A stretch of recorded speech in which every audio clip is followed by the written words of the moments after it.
everybody, welcome back to At Home with the Woods. I am here to talk to you guys today about homeschool scheduling. Is there such a thing? Why? Do you have to have a homeschool schedule? What works? What is this a thing? I know that for me, this was a huge question when we started homeschooling. So come on and join me. Let's dig into it.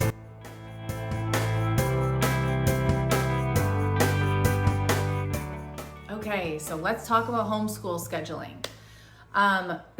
For years, like the first couple of years we were homeschooling, I was just really trying to figure it out. I am a schedule person. I thrive on a routine and schedule.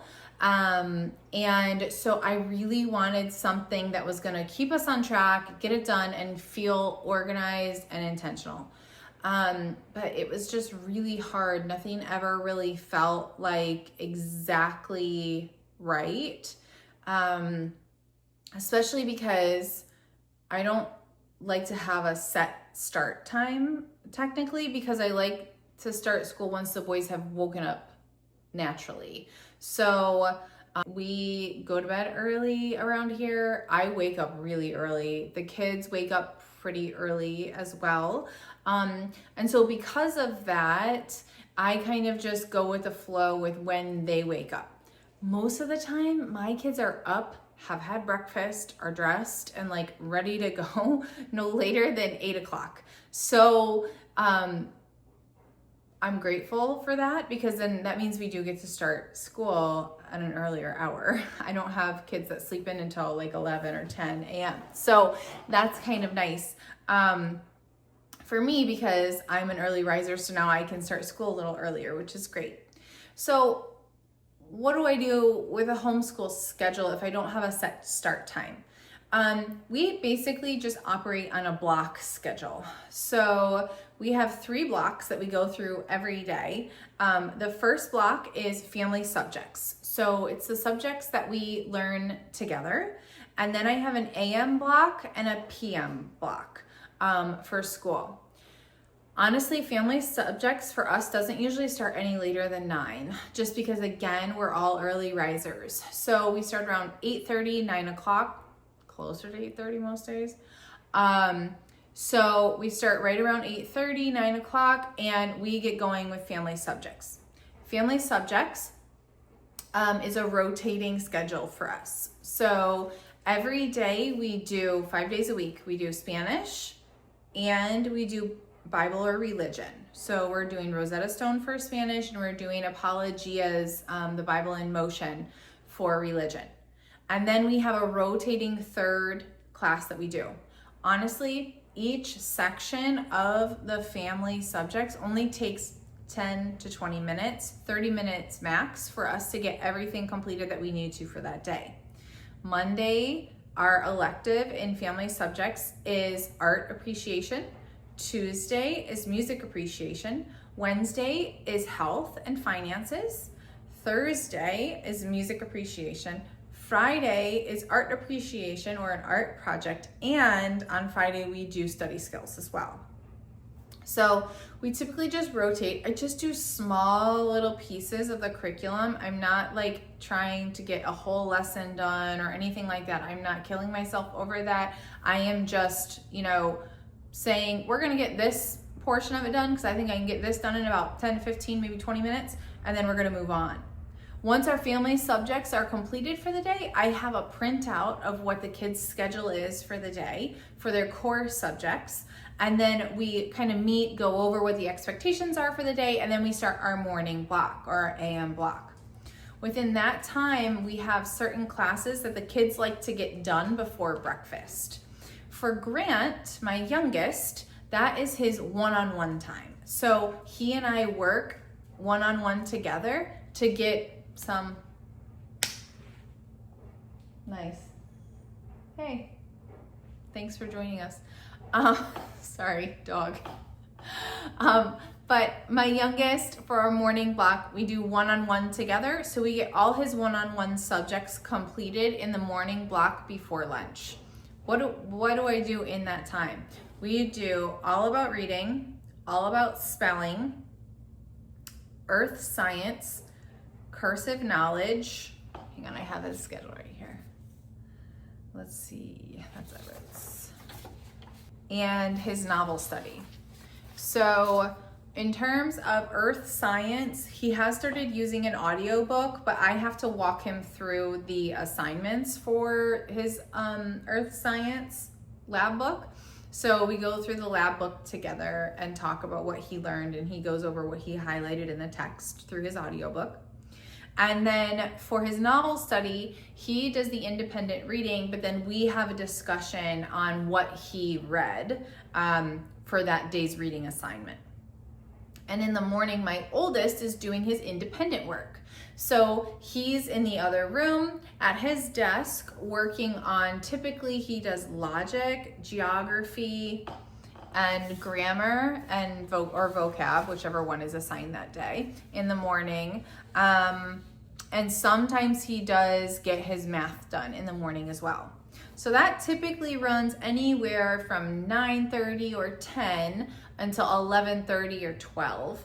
And then we break for about 30 to 45 minutes for lunch. Typically for lunch, they'll heat something up that I made previously. We do a lot of leftovers around here. Or I'll make something quick for them, clean up the kitchen, and then we move on to our afternoon block. Our afternoon block is usually around 12:15 or 12:30. And that is when my oldest has his one-on-one time and my youngest is solely independent. So for my oldest, we will do his Redefining School, which is his literature course. We will watch the video or discuss the literature that he's reading. Sometimes I'll read it with him, and we answer some questions on that. We'll do that together. He'll go over everything that he did in the morning and just say, hey, I had a question here. Can you help me with this, or what have you? And then he'll finish his independent work for the day. My youngest at this time is all independent. He is doing his IEW, his math.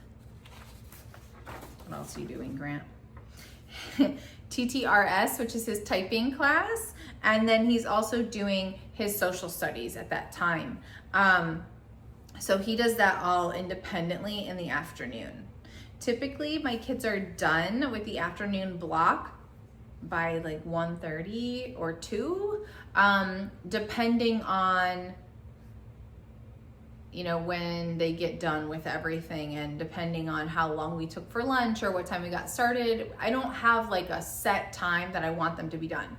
We need to be out the door heading for sports by 4. So I like them to try and have at least like an hour of downtime before we head out. I know that a lot of kids don't have that luxury. It's a perk that we do get. So I do like them to have that downtime if they can, but it doesn't happen every single day. But most days, that's how we do it. I do rotate some of their classes. So even though I just told you they're doing a lot of classes independently during that time, they do rotate. I do not schedule everything 5 days a week. Most classes I choose to do either 4 or 3 days a week, and I pick and choose which days so that they overlap, so there's not one day that's super, super heavy and another day that's super, super light. With that being said, Friday is our lightest day because I have learned that if a meltdown is going to happen, it's going to happen on Friday because we are going to be tired and exhausted from the week and ready for the weekend, and so nobody wants to be sitting there fighting for hours on Friday about getting our work done. So that is typically our lightest day. So we've been doing the block schedule for about 2 years, and we found that it's really been a nice way for us to get to do fun unit studies and other fun classes with the kids. We found that before we had this schedule, I would have to like stop everything to focus on a unit study. No more core classes. It's unit studies or bust. And it just wasn't working for us. Like, I just wanted to do fun stuff with the kids, but also do math. And so we found that this has really been the ticket. This has really helped us to find that balance where we're doing rotating fun classes together, having fun conversations to start our days together, and then going into the nitty-gritty of some of the more core rigorous classes that the kids are taking.